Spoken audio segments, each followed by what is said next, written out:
Israel passed a law on Monday banning the UN Palestinian Refugee Agency, UNRWA, from operating in the country.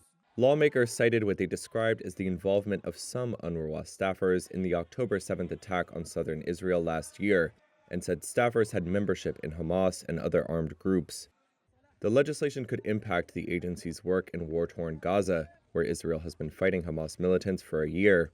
It could also hit UNRWA institutions in East Jerusalem, which Israel annexed in a move not recognized abroad. But the law does not refer to operations in the Palestinian territories or elsewhere.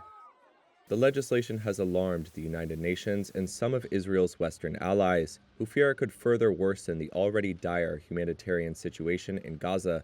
Prior to Israel's passage of the legislation, the U.S. State Department on Monday said it was deeply concerned by the proposed ban. We continue to urge the government of Israel to pause the implementation of this legislation. UNRWA head Philippe Lazzarini called the vote a, quote, dangerous precedent that opposes the UN Charter and violates Israel's obligation under international law.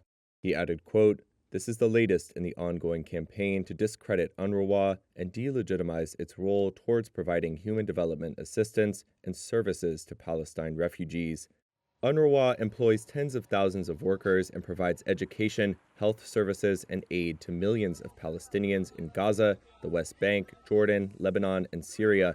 It has long had tense relations with Israel, but ties have deteriorated sharply since the start of the war in Gaza. The UN said in August that 9 UNRWA staff may have been involved in the October 7th assault and had been fired.